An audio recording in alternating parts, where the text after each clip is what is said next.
नमस्कार, रोकठोकवर आपलं स्वागत. मी उदय निरगुडकर. सत्ता आली की सत्तेबरोबर अनेक साईड इफेक्ट्स देखील यायला लागतात.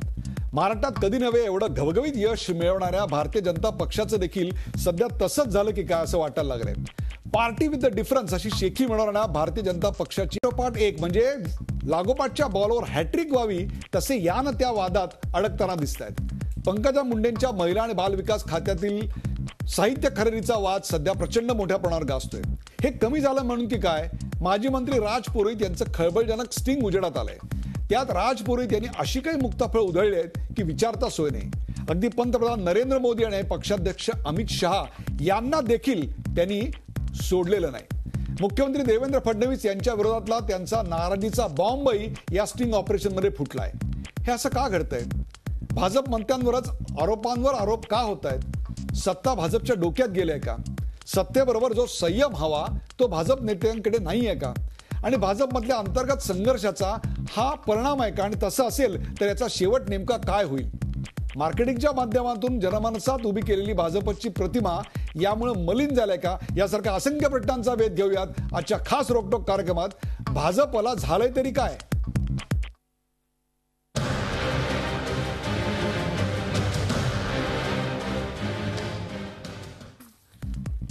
भारतीय जनता पक्षाला झालंय तरी काय, पाहूया या विषयावरचा एक खास रिपोर्ट. भाजपला झालंय तरी काय? सत्तेवर येऊन वर्ष व्हायच्या आतच भाजपमधले वाद आणि घोटाळे एका मागोमाग एक चव्हाट्यावर येऊ लागलेत. आधी राज्यातील 5 मंत्र्यांचे वाद समोर आले.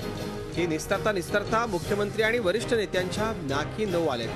मार्च महिन्यात राज्यमंत्री रणजित पाटील यांच्यापासून सुरू झालेला हा वाद भाजपची पाठ सोडत नाहीये. या वादांवरती आपण एक नजर टाकूया. रणजित पाटील गृहराज्यमंत्री. 25 मार्च बेहिशेबी मालमत्तेप्रकरणी गुप्त चौकशी. या प्रकरणी सरकारकडे तक्रार आल्यानंतर चौकशी, मात्र चौकशीत तथ्य न आढळल्यानं चौकशी बंद.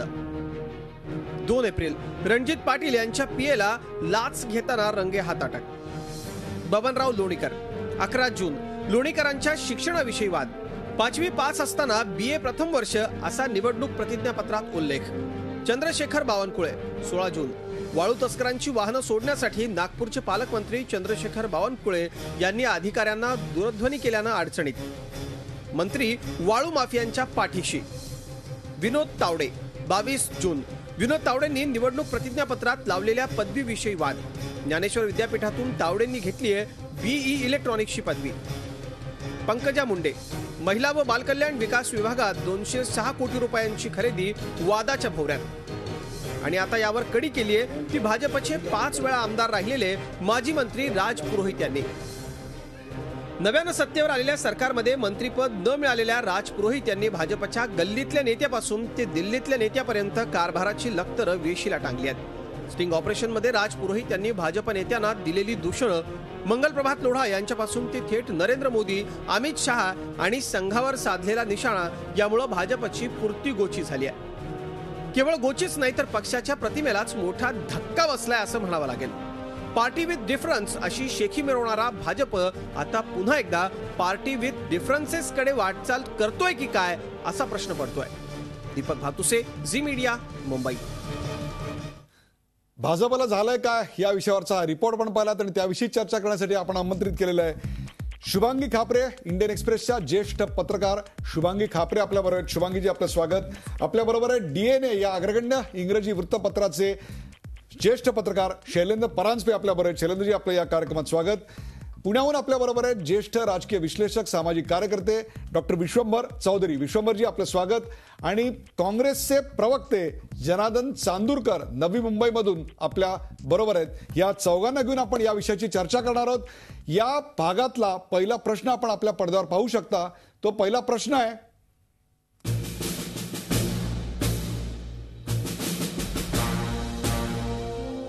रणजित पाटील गृहराज्यमंत्री यांची चौकशी आणि चौकशीत तथ्य न आढळल्यानं चौकशी बंद, अशा प्रकारचे सगळेच मुद्दे आपल्या समोर आले असताना महत्वाचा प्रश्न असा निर्माण होतोय की भारतीय जनता पक्षाला नेमकं झालंय काय? आरोपांवर आरोप का होत आहेत? शैलेंद्र परांजपे, काय सांगाल? भाजपवर आरोप होतात त्याचं साधं कारण असं आहे की भाजप आता सत्तेत आहे आणि दुसरी महत्त्वाची गोष्ट अशी की काँग्रेस आणि NCPचं आधीचे जे सरकार होतं त्यातल्या भ्रष्टाचारांची चौकशी करण्याचं सूतोवाच करत निवडणुकीतनं हे लोक सत्तेवर आलेत. त्यामुळे आता चौकशी सुरू झाली आहे. छगन भुजबळांची सुरू आहे, इरिगेशन स्कॅमची सुरू आहे. त्यामुळे त्यांच्या विरुद्ध विरोधक आक्रमक होणार यात शंका नाही. अर्थात काँग्रेसनी सगळी स्टिंग ऑपरेशन करून गोष्टी बाहेर काढल्यात अशातला भाग नाही, कारण राजपुरोहितांच्या स्टिंगबद्दल कोण त्याच्या मागे हे अजून उघड व्हायचं आहे. मात्र पंकजा मुंडे असतील किंवा आधीची प्रकरणं असतील, पंकजाताईंच्याबद्दल त्यांचे चुलत बंधू धनंजय मुंडेच सुडाचं राजकारण करतात हे बऱ्यापैकी प्रमाणात उघड झालं आहे. तसंच बाकीच्या प्रकरणांमध्ये काँग्रेसनी सक्रियपणे काढलेत अशातला भाग नाही, परंतु विरोधक त्याचा राजकीय फायदा उठवण्याचा प्रयत्न करणार हे उघड आहे. त्यामुळे त्यांनी तसं ते करण्यात गैर नाही आणि मुख्यमंत्र्यांनी देखील आपल्या मंत्र्यांचा बचाव करण्यात देखील गैर नाही. मात्र हे सगळं शास्त्रशुद्ध पद्धतीने मुद्द्यांवर आधारित असावं, केवळ राजकारणासाठी राजकारण असू नये इतकीच अपेक्षा आपण करायला हवी. शुभांगी, भारतीय जनता पक्षाला महाराष्ट्रात सत्ता राबवता येत नाही असं दिसतंय? मला वाटतं पंकजा मुंडेंबद्दल जर बोलायचं झालं तर मला वाटतं 206 कोटीचा जो अलिजेड स्कॅम आपल्या पुढे येतो आहे त्याच्यात हा जो निर्णय आहे हे अजून मेटिक्युलसली त्यांनी अगदी व्यवस्थित रूल्सला ग्राह्य धरून असं ते करायला हवं होतं. एक ते एक जो खुलासा देतात आहे किंवा एक्सप्लेनेशन त्यांच्याकडनं येतोय, त्यांच्या डिपार्टमेंटकडनं येतोय की त्यावेळेस खूप म्हणजे फेब्रुवारी मार्चची ती रक्कम होती ती लॅप्स झाली असती ICDS इंटिग्रेटेड चाइल्ड वुमेन डेव्हलपमेंटची, त्यामुळे त्यांनी घाईनी केलं. पण हा सगळं एक्सप्लेनेशन जो आहे हा तुम्ही म्हणजे कन्व्हिन्सिंग नाही आहे, कारण शेवटी एक गावातल्या छोट्या वर्गातला म्हणजे लहान मुलांसाठी तुम्ही जी चिक्की पाठवतात आहे ती सब स्टँडर्डची असेल आणि तुम्ही first time minister women and child welfare डेव्हलपमेंटचे मिनिस्टर आहे, तर हा इश्यू तुम्ही खूप सिरियसली घ्यायला पाहिजे.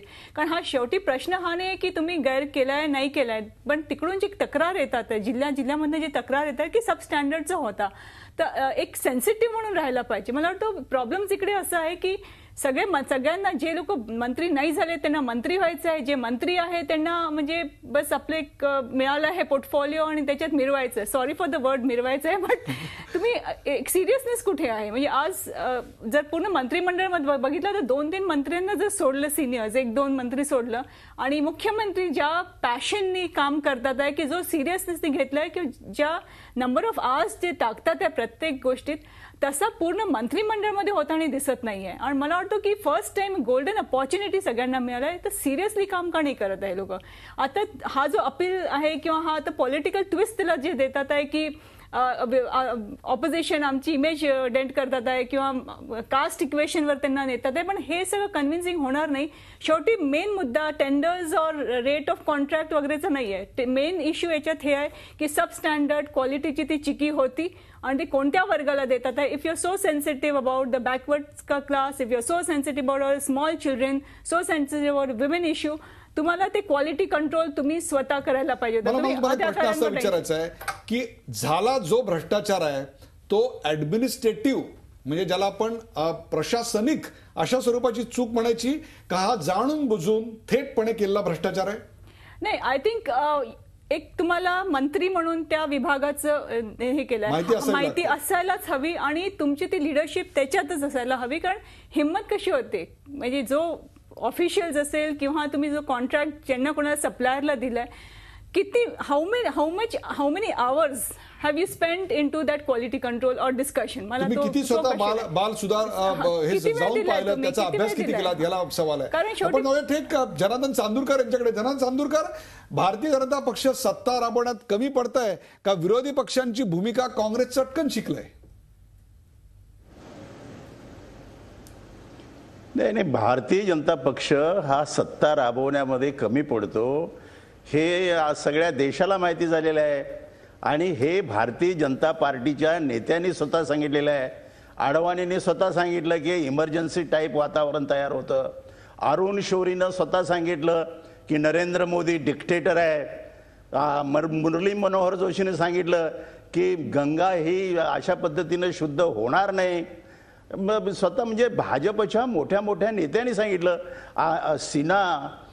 यशवंत सिन्हानी सांगितलं की मोदींनी 75 वर्षापेक्षा ज्यांचं जास्त वेळ झालेला आहे अशा सगळ्यांचे मेंदू मृत झाले असे समजून त्यांना बाहेर फेकलेलं आहे. म्हणजे अशा पद्धतीनं हे भारतीय जनता पार्टीमध्ये राज्य करण्याची कॅपॅसिटी नाही, हे भारतीय जनता पार्टीचे नेते सांगतायत. हे आम्ही सांगायची काही गरज नाही. आणि आता हे जनतेला कळून आलेलं आहे, कारण जनतेपर्यंत हा मेसेज गेलेला आहे की ते निवडणुकीच्या काळामध्ये ते म्हणाले असतील की 15 लाख रुपये तुमच्या खात्यामध्ये आम्ही आणून देऊ, ते ठीक आहे, ते जाऊ द्या, निवडणुकीच्या प्रचारातलं म्हणून जनता समजावून घेईल.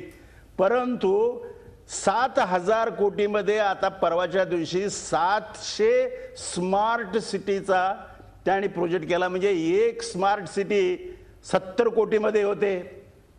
70 कोटीमध्ये स्मार्ट सिटी बनू शकते काय?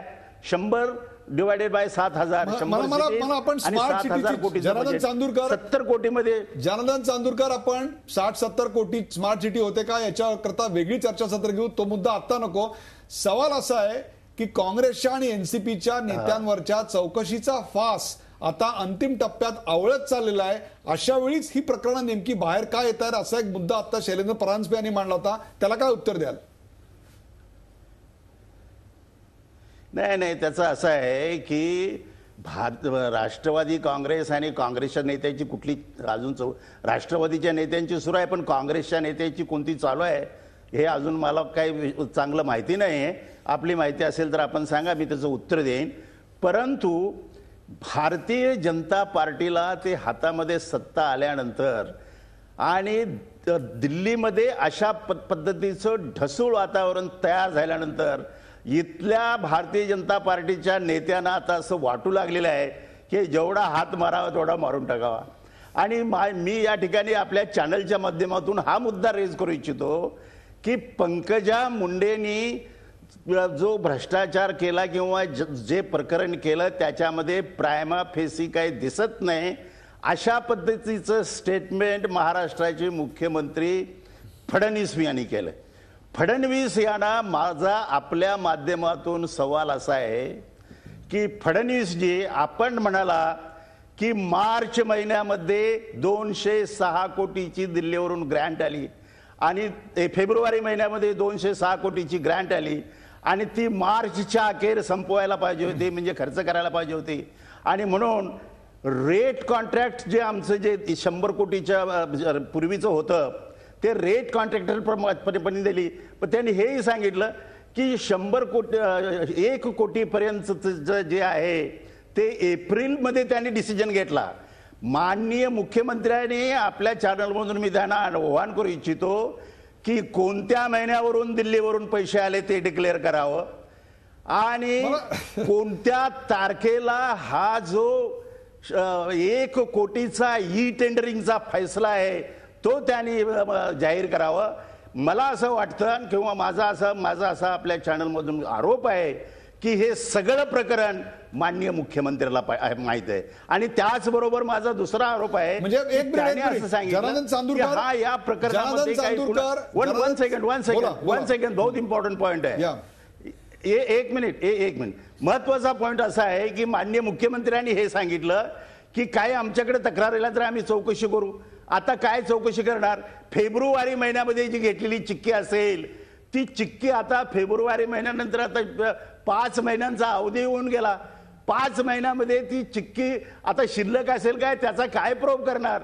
आणि म्हणून आपल्या माध्यमातून मी त्यांना विनंती करतो की ती चिक्की किती रुपयापर्यंतची घेतलेली आहे किंवा किती रुपयापर्यंतची खरेदी झालेली आहे, आणि जर ती 2006 कोटीची झाली नसेल तर त्या प्रकरणावरती ते स्टे देणार आहेत का, ही आपल्या माध्यमातून मी त्यांना विनंती करू इच्छितो. एक दोन प्रश्न चांदूरकर माझ्या मनावर येतात, कारण आज वारंवार विनंती करून देखील भारतीय जनता पक्षाचा एकही प्रवक्ता जे इतर वेळी कायम उपलब्ध असतात आमच्या चर्चेत राहण्याकरता किंवा स्पर्धा असते झी 24 तासवर कोणी यावं याकरता, आज वारंवार विनंती करून देखील वरिष्ठांची परवानगी नाही, दिल्लीहून तसा आदेश नाही असं सांगून भारतीय जनता पक्षाचा एकही प्रवक्ता या चर्चेला आलेला नाही.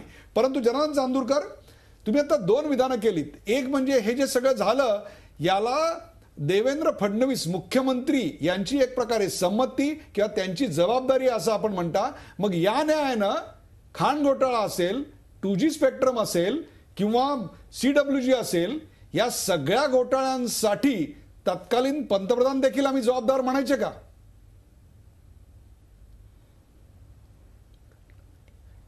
नाही म्हणजे ते हा जो मुद्दा आहे हे तर जनतेनं त्यासाठी तत्कालीन पंतप्रधानांना आणि त्याच्या पक्षाला सत्तेवरून बाहेर काढलेलं आहे. आणि मुद्दा तो नाहीये. हे मंत्र्यांची जबाबदारी किंवा मुख्यमंत्र्यांच्या माहितीने हे घडलं. मंत्रिमंडळातल्या एका मंत्र्यांचा झालेला कथित भ्रष्टाचार हा जर मुख्यमंत्र्यांच्या परवानगीनं किंवा मुख्यमंत्र्यांच्या माहितीनंच होतो हा सिद्धांत जर आपण लावला तर मग जमिनीखाली जमिनीवर आणि अवकाशात असं 2G आणि खाण म्हणजे अंतराळ ते पाताळ असा संपूर्ण भ्रष्टाचार केला. त्याची जबाबदारी मग सर्वोच्च जबाबदारी कोणावर घ्यायची? तत्कालीन पंतप्रधानांना त्याची जबाबदारी घ्यायला नको? त्या काळातली आपली वक्तव्य आपल्या पक्षाची भूमिका बघा.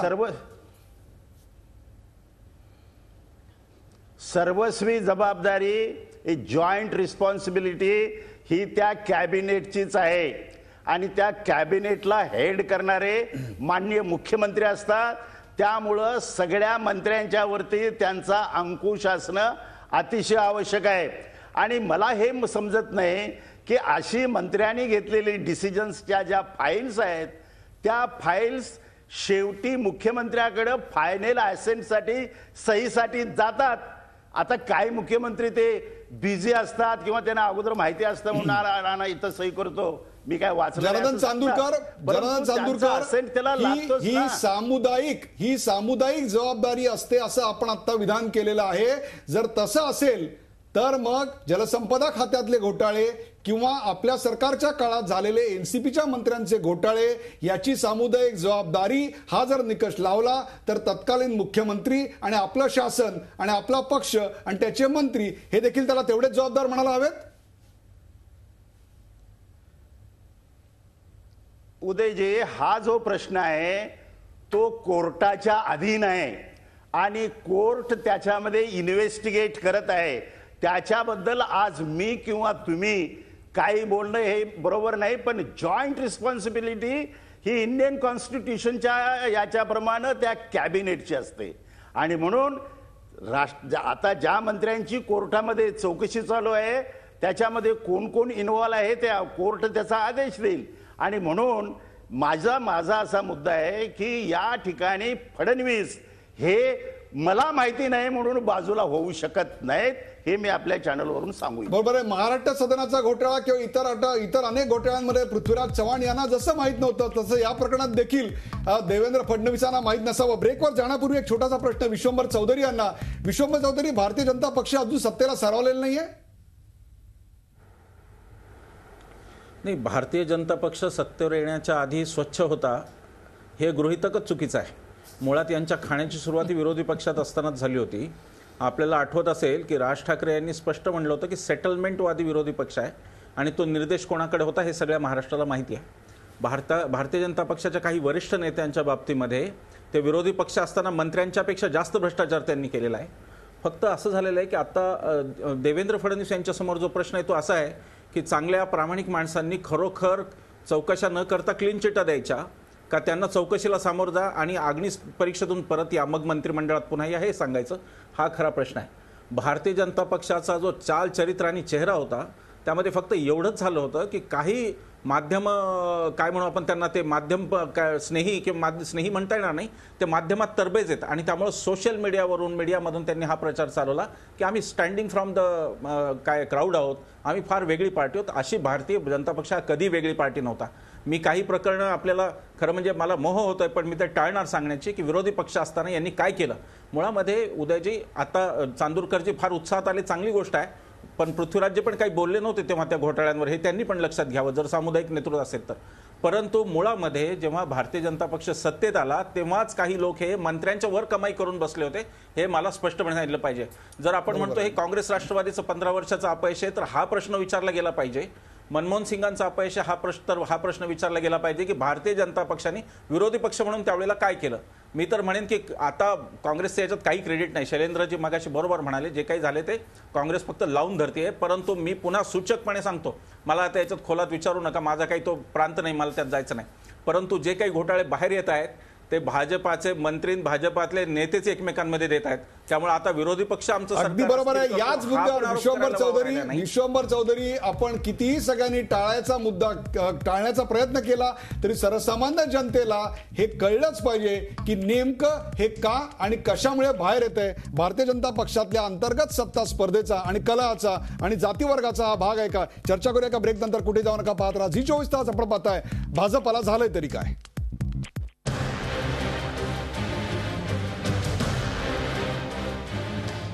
भाजपला झालंय काय विषयावर आपण चर्चा करतोय. आपल्यासोबत डॉक्टर विश्वंभर चौधरी, जनार्दन चांदूरकर, शुभांगी खापरे आणि शैलेंद्र परांजपे आहेत. या दुसऱ्या भागातला पहिला प्रश्न आपण आपल्या पडद्यावर पाहू शकता. तो प्रश्न आहे, भाजपाच्या अंतर्गत कलहाचा हा परिणाम आहे का? भारतीय जनता पक्षाच्या अंतर्गत कलहाचा परिणाम आहे का? शुभांगी खापरे आपल्या बरोबर आहेत. शुभांगी खापरे, प्रत्येक पक्षामध्ये अंतर्गत कलह असतो, सत्ता स्पर्धा असते, हे आपण समजू शकतो. परंतु भारतीय जनता पक्षातला हा सत्ता संघर्ष किंवा अंतर्गत कलह आता चव्हाट्यावर येऊ लागलाय आणि तोच ही अशी सगळी घोटाळे बाहेर काढतोय. त्यांच्या इम्पेशन्स खूप झालाय, कारण त्यांना सत्ता इतक्या वर्षानंतर मिळाली आहे. त्यामुळे ऑर्गनायझेशन असेल किंवा इव्हन गव्हर्नमेंटमध्ये असेल, ज्यांना मंत्रिपद नाही मिळाले आहे त्यांचं असं एकदा झालंय की कधी आपण मंत्रिपदात येतो. आणि त्यासाठी इंटरनली जो एक युनायटेड फेस बीजेपीचं राहायला पाहिजे किंवा एकामेकाला सांभाळून घ्यायला पाहिजे, टीम वर्क पाहिजे. Even in the assembly session असताना पण मागे जी आपण बघितलं, एक टीम वर्क म्हणून कुठेही दिसत नाही. म्हणजे प्रत्येक जण आपापलं USP कसं हे करायचं आणि एक ऍक्सेप्टन्स की चीफ मिनिस्टर देवेंद्र फडणवीस हे नरेंद्र मोदी असेल किंवा पक्ष असेल किंवा पब्लिकचा एक मॅन्डेट मिळालेला आहे आणि आपण आता सगळ्यांनी मिळून काम केलं पाहिजे. तो अजून त्यांना तो स्पिरिट त्याच्यात नाही आहे. म्हणजे पूर्वीच्या काळी या सगळ्यांना बांधून ठेवणारा वसंत भागवत नावाची जी व्यक्ती होती, तशा प्रकारची एक व्यक्ती आता उपलब्ध नाही. याचा तोटा भारतीय जनता पक्षाला होतोय. मला वाटतं हे ओव्हर अँबिशियस आहे आणि आपली जर मेरिट आहे, जर तिकडे 2-3 जण जर आपण बघितलं तर प्रत्येकाने आपली मेरिट किती आहे आणि आपलं म्हणजे सॉरी म्हणजे अवकात नाही म्हणणार मी, but what is our merit and आपण काय केलं पाहिजे याचं अजून भान सगळ्यांना नाही आहे. म्हणजे I am not saying across the team, पण त्याच्यात सिलेक्ट 5-6 जण सोडले तर आपण जर बघितलं तर तोच ऑर्गनायझेशनमध्ये. म्हणजे कालच तुम्ही याच्यात आले, you become a president, you become a general secretary आणि एव्हरीबडी फील्स दॅट बस आता आपण नेक्स्ट प्राईम मिनिस्टर प्रेसिडेंट. आणि विश्वंभर चौधरी, मला माहिती आहे या प्रश्नाचं उत्तर तुम्हाला द्यायला आवडणार नाही, कारण ब्रेकवर जाण्यापूर्वी तसं सांगलं होतं. परंतु तुम्हाला द्यावासा वाटेल असा प्रश्न मी तुम्हाला विचारतोय. तो म्हणजे भारतीय जनता पक्षाचं हे सरकार अस्थिर करण्यात नेमका रस कोणाला आहे? मी पहिल्या 1-2 गोष्टी सांगून त्या मूळ प्रश्नाकडे येणार. पहिलं म्हणजे RSS मॉडेल हे एकचालकानुवर्तित्वाचं. RSSला असा एक भ्रम झाला. पहिल्या सरकारमध्ये वाजपेयी होते. वाजपेयी वॉज क्वाईट डेमोक्रॅटिक, त्यामुळे वाजपेयींनी तो लोकशाही मार्गाने ते स्वीकारला होता. पण RSSला एक असा भ्रम झाला की हेच मॉडेल राजकारणात रिप्लिकेट होऊ शकतं. अशी भारताची परिस्थिती नाही. भारतात राजकीय लोकांना लोक मत देत असतात आणि त्यामुळे जेव्हा लोक मत देतात तेव्हा त्यांना हुकुमशाह आवडत नाही. तो हुकुमशाह काही काळ 8-9 महिने वर्षभर चालू शकतो. त्याचे गोडवे हनीमून पिरियड संपला की राजपुरोहित बोलायला लागतात. आजचा राजपुरोहितांचा मुख्य रोख हा अमित शहा, नरेंद्र मोदी यांच्यावर. कोण आहे तो पक्षश्रेष्ठी ज्यांना लोढा मॅनेज करतात असं त्यांनी म्हटलं? ते कोण आहेत? तर ते नरेंद्र मोदी आणि अमित शहा आहेत. तर हे एकचालकानुवर्तित्वाचं जे परावर्तन द्विचालकानुवर्तित्व आणि संघाचाच हा डिझाईन होता आणि संघाला असं वाटत होतं की हे नक्की वर्कआउट होणार. तर संघाला हा मला वाटतं की पहिल्यांदा घ्यायचा धडा आहे संघाने की राजकारण हे संघाच्या कलान नाही चालत. संघ चालेल संघाच्या कलान, ती गोष्ट वेगळी. राजकारणात त्यामुळे ते चालत नाही. हे मॉडेल चुकीचं. हे पहिलं. आता दुसरं असं आहे की देवेंद्र फडणवीस यांची आत्ता मगाशी उल्लेख झाला, त्यांची एक विशिष्ट अशी कोंडी आहे. ती कोंडी अशी आहे की वर असेच 2 जण आहेत की ज्या दोघांच्याकडे अपील नाहीये. There are only orders, there is no appeal against it. आणि खाली मंडळी अशी आहे की जी सत्तेतून भुकलेली आहे, हपापलेली आहे, ती आता आलेली आहे, त्यांना आता कधी किती ओरबाडू असं झालेलं आहे. तेव्हा you have bad seniors and bad juniors अशी ती अवस्था आहे. आणि त्या अवस्थेमध्ये एखादा मॅनेजमेंट, तुमच्या प्रश्नाचा रोख मला कळला आणि त्या प्रश्नावर मी रोखठोक बोलणार आहे. मला काही प्रॉब्लेम नाही त्या प्रश्नावर बोलणं. मला असं वाटतं की आपण अल्पसंख्य म्हणजे जातीय समीकरणाला देवेंद्र फडणवीस हे त्यामुळे कुठेतरी बुजून गेलेले आहेत असं माझं अनुमान आहे. त्यांना असं वाटतं की बहुसंख्य लोकांना जर नाराज केलं, आणि आज हे झालं, ही गोष्ट खरी आहे की आज भ्रष्टाचाराचं वर्गीकरण सुद्धा अभिजनीय भ्रष्टाचार, बहुजनीय भ्रष्टाचार, ओबीसीय भ्रष्टाचार, मागासवर्गीय भ्रष्टाचार असं होत चाललंय. आणि ज्या प्रकारच्या प्लीज घेतल्या जात आहेत, म्हणजे प्ली या अर्थाने कोर्टाच्या ज्या प्रकारे युक्तिवाद साधले जात आहेत की मी अमुक आहे म्हणून माझ्यावर तमुक आरोप झाले, मला वाटतं की देवेंद्रजींनी त्या गोष्टीला भीक घालण्याचं काही कारण नाही. पहिलं त्यांनी ह्या गोष्टीतून बाहेर आलं पाहिजे की अमित शहा आणि मोदी यांच्यामुळे ते सत्तेत आले. महाराष्ट्रामध्ये सत्ता बदल गरजेचा होता आणि देवेंद्र फडणवीस हे मुख्यमंत्री होणार हे माहीत असताना बहुजनांनी सगळ्या मतदान केलं होतं त्यांना, आणि त्यामुळे त्यांनी त्या कॉम्प्लेक्समधून पहिलं बाहेर यावं आणि सरळ सांगावं की जे जे कोणी दोष असतील चौकशीला सामोरे जा, ते अभिजनीय असतील नाहीतर बहुजनीय असतील नाहीतर आणखी कोणी असेल, हे त्यांच्याकडून होताना दिसत नाहीये. पण मूळ मुद्दा जो राजपुरोहित जो मूल्य त्या मुद्द्यावर जर आपल्याला बोलायचं असेल तर संघाचं मॉडेल फेल होणं राजकारणातलं हे आता सुरुवात झाली. मी असं म्हणणार नाही की आता हे मॉडेल फेल झालं.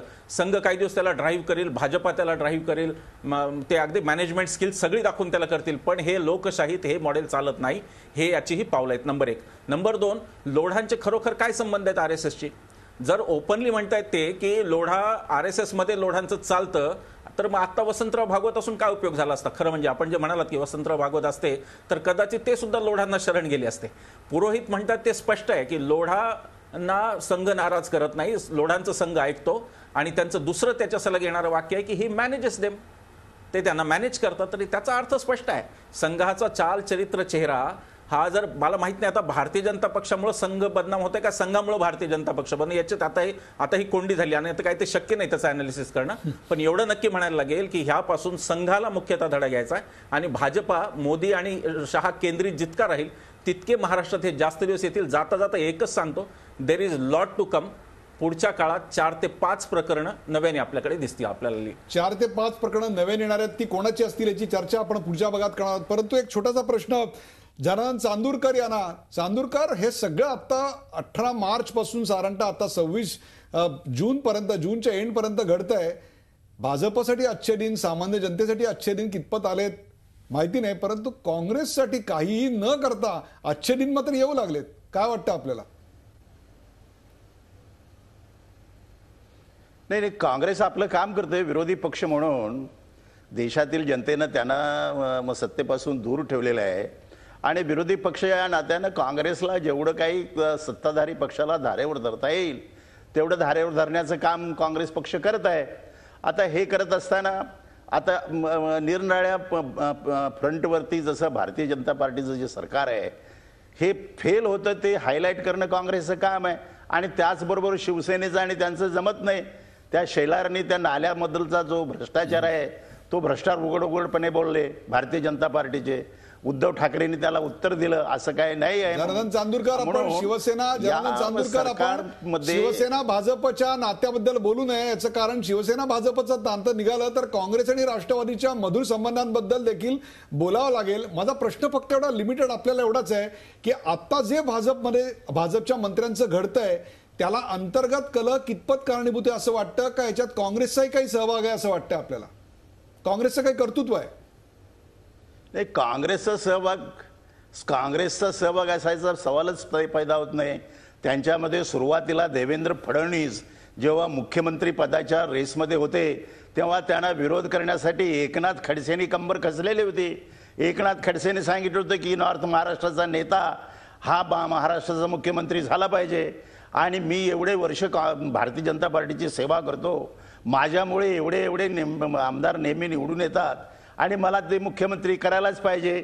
उलट जे मगाशी आपले विश्वंभर चौधरी म्हणाले ते बहुजन समाजाचे नेते असल्यामुळं त्यांनी तो प्रश्न सुद्धा मांडला की मी बहुजन समाजाचा असल्यामुळं मला बहुजन समाजाला न्याय मिळाला पाहिजे म्हणून मुख्यमंत्री करा.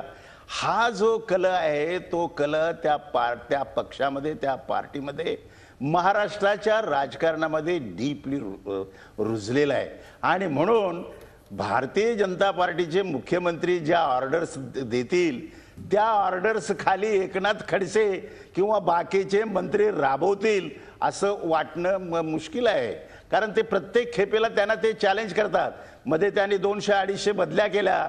त्या 200-250 बदल्याच्या विरोधामध्ये त्यांनी तक्रार केली त्यांच्याकडं, हे कशा पद्धतीनं तुम्ही बदला केला, असं कसं केलं, हे सगळं जे आहे हे अंतर्गत यांचं चाललेलं आहे.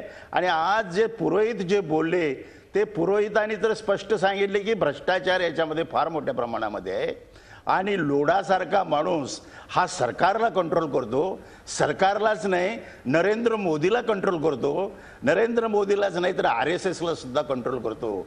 आणि हे आता हे आपले आपण कोण कोणाला कंट्रोल करतो याची चर्चा आपण कोण कोणाला जनार्दन चांदूरकर कोण कोणाला कंट्रोल करतो चर्चा नंतर एका दिवशी करूया. विश्वंभर चौधरी तुम्हाला बोलायचं होतं, बोला. मला एक्झॅक्टली हाच मुद्दा मांडायचा आहे जो चांदूरकर साहेबांनी मांडला की बहुजन आणि असा तो संघर्ष महाराष्ट्रात आहे. आणि चांदूरकर साहेबांना मी एक नाही दोन नाही त्यांच्या पक्षाची 3 उदाहरणं देतो. बॅरिस्टर अंतुले, सुधाकरराव नाईक आणि सुशील कुमार शिंदे हे अनुक्रमे 1 वर्ष 1 महिना, 1 वर्ष 2 महिने आणि 1 वर्ष 3 महिनेच महाराष्ट्राचे मुख्यमंत्री राहू शकले. तेव्हा ही बहुजनीय परंपरा आणि अभिजनीय परंपरा जी काय असेल ती काँग्रेसने सुरू केली, एवढंच मला सांगायचं. याच्याचं उत्तर आपण तुर्तास तरी जनार्दन चांदूरकर यांच्याकडून घेऊया नको, कारण हा एका वेगळ्या रोखठोकचा विषय असू शकतो. परंतु ब्रेकवर जाण्यापूर्वी एक छोटासा प्रश्न शैलेंद्र परांजपे. भाजपमधल्या अनेक ज्येष्ठ मंत्र्यांना मुख्यमंत्री पदाची स्वप्न होती. काही लोकांना उत्तर महाराष्ट्राचा मुख्यमंत्री व्हावा असं वाटत होतं, तर काही जण जनतेच्या मनातला मुख्यमंत्री किंवा मनातली मुख्यमंत्री मीच असं बोलत होते. या सगळ्याचा हा परिणाम आहे? निश्चित आहे. त्याचं साधं सोपं कारण असं आहे की आपण राजकारणाकडे थोडं सवंगपणे न बघता अतिशय गांभीर्याने बघायला हवं. आणि देवेंद्र फडणवीस 3 वेळेला आमदार झालेले, खडसे 6 वेळेला झालेले, तावडे वर्षानुवर्ष विद्यार्थी परिषदेच्या राजकारणातनं नेतृत्व म्हणून आलेले, पंकजा मुंडे ओबीसींचा चेहरा म्हणून वडिलांची लेगसी घेऊन आलेल्या, या प्रत्येकाला आकांक्षा वाटणं की मी मुख्यमंत्री व्हायला पाहिजे, यात गैर काही नाही. पंकजा मुंडे झाल्या असं तर महाराष्ट्राच्या पहिल्या मुख्यमंत्री महिला वगैरे. तर या सगळ्या गोष्टींमध्ये अनपेक्षित किंवा अतिशय वेगळं काही घडलं अशातला भाग नाही. खडसेंना वाटणं, तावडेंना वाटणं, त्यासाठी त्यांनी स्पर्धा करणं हे देखील गैर नाही. मात्र हे सगळं करत असताना आपण जी अपेक्षा करतोय की पक्षांतर्गत कलहातनं या थराला गोष्टी आल्यात का किंवा एकाने दुसऱ्याचं प्रकरण बाहेर काढलंय का, तर मला असं आत्ता या क्षणी तरी असं वाटत नाही की त्यांच्या अंतर्गत कलहाची परिणती ही एकमेकाची प्रकरणं बाहेर काढण्यात झालेली आहे. जरी काँग्रेसकडे कर्तृत्व नाही प्रकरणं काढण्याचं, तरी देखील काही प्रमाणात हा अंतर्गत कलह, काही प्रमाणात मीडियाची सक्रियता आणि काही प्रमाणात RTI ची सारखी टूल्स अवेलेबल असणं, या सगळ्याचा परिपाक म्हणून प्रकरणं बाहेर येतात. आणि विश्वंभरजींनी जे नावं घेतली आणि चांदूरकरजींनी, वयाचा आदर ठेवून मी एवढं सांगू इच्छितो की RSS असेल किंवा कम्युनिस्ट असतील किंवा वसंतराव भागवत असतील किंवा नरेंद्र मोदीला वगैरे असं म्हणणं, थोडंसं आपण सभ्यता पाळून एकेरीमध्ये कोणाचेच उल्लेख करायला नकोत. कारण ही सगळी महनीयच मंडळी आहेत राजकारणातली. चांदूरकरजी आहेत, विश्वंभरजी आहेत, रत्नाकरजी महाजन जसे चिडले होते काल परवा. आपण थोडंसं सभ्यपणे चर्चा करूया, हे जास्ती बरं होईल. तुम्ही 3 मुद्दे जे मांडले आहेत की यामागे RTI कार्यकर्ते, माध्यमं आणि स्वपक्ष आणि विरोधी पक्ष असे सगळे आहेत. परंतु या सगळ्यामुळे कमावलेली जनमानसातली भारतीय जनता पक्षाची प्रतिमा मलिन झाले का? चर्चा करूया का ब्रेक नंतर. कुठे जाऊन का पाहत राहा झी 24 तास. भारतीय जनता पक्षाला झालंय तरी काय?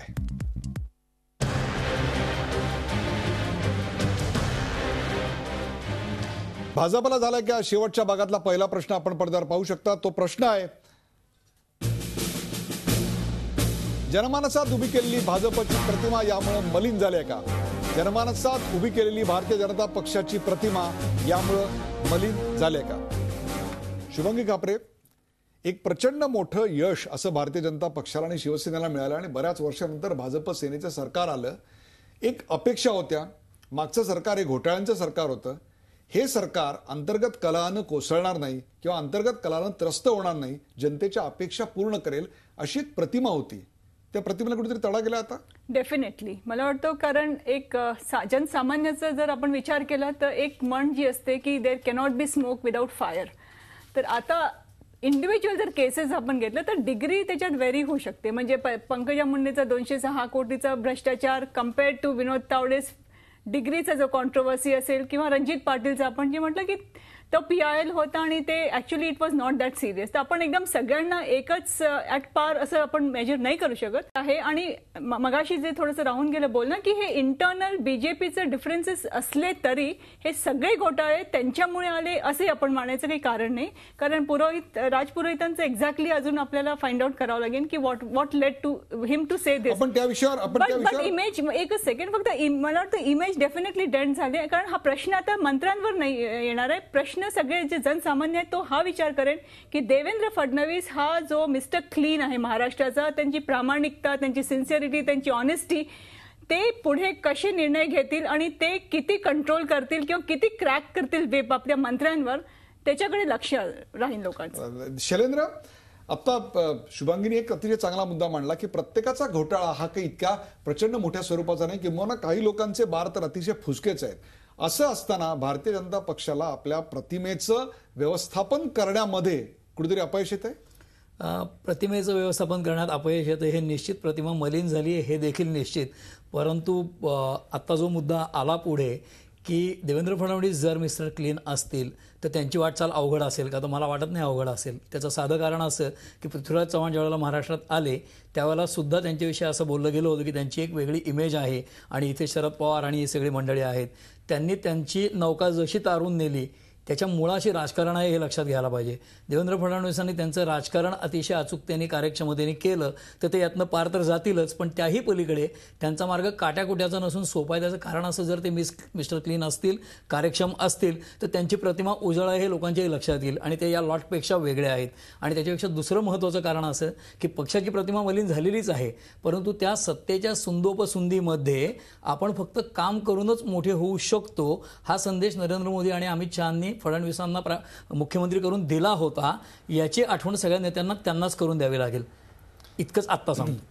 जनार्दन चांदूरकर, हे सगळं चाललेलं आहे. एकीकडे देवेंद्र फडणवीस हे स्वच्छ आणि कार्यक्षम असं म्हटलं जात आहे आणि त्यांच्या हाताखालच्या मंत्र्यांवर मात्र काही प्रमाणात शिंतोडे आता उडताना दिसत आहेत.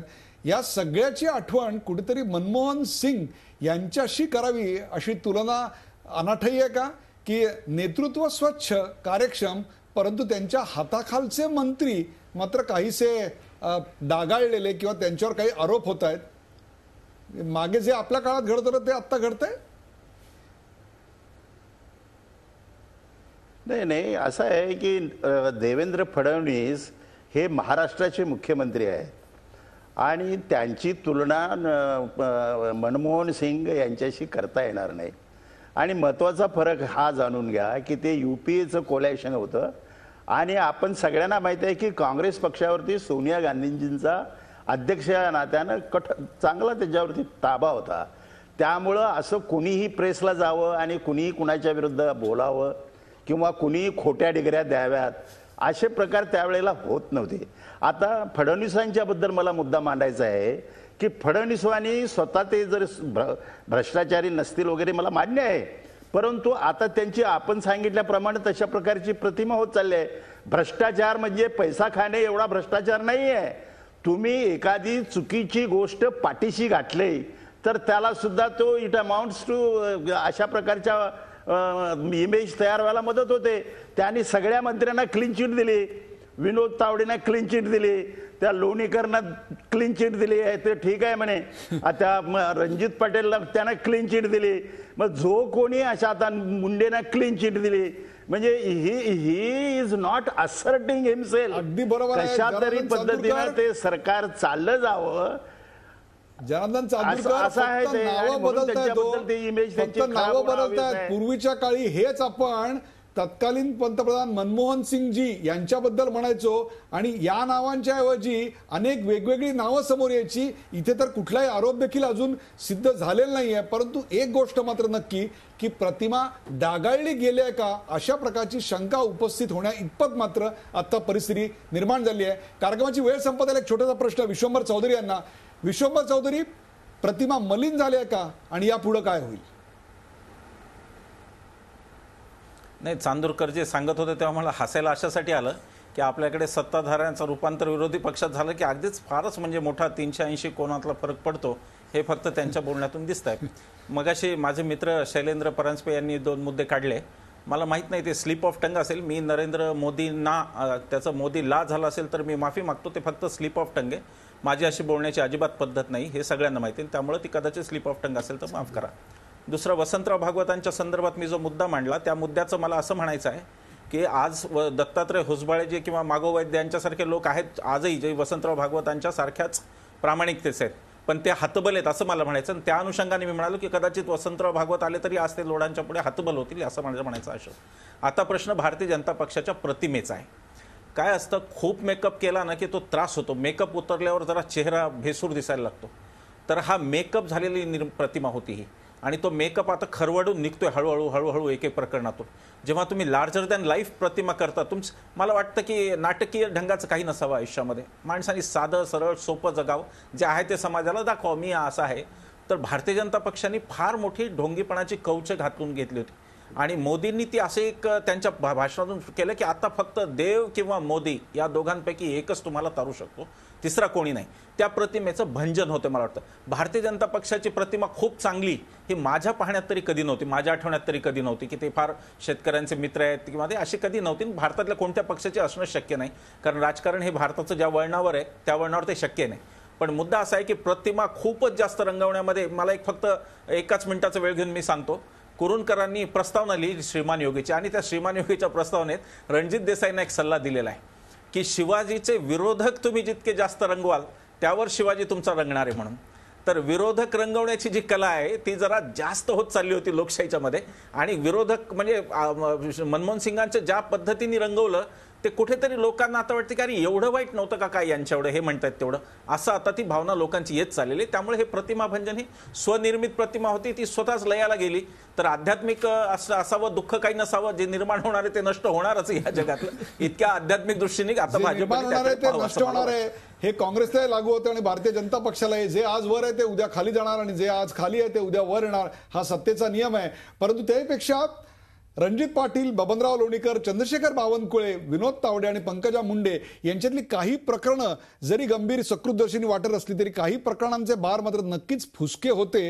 हे जरी लक्षात घेतलं तरी राजकारण हा शेवटी प्रतिमांचा खेळ आहे आणि प्रतिमांचा खेळ जिथे असतो तिथे स्वतःची प्रतिमा राखण्यात तुम्हाला कितपत यश येतं यावर तुमचं राजकारणातलं यश आणि पुढची सगळी गणितं अवलंबून असतात.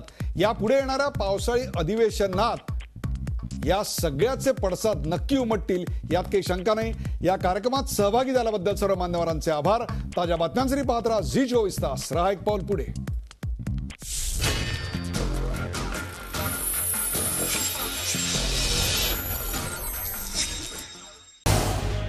झी24 तास रहा एक पाऊल पुढे.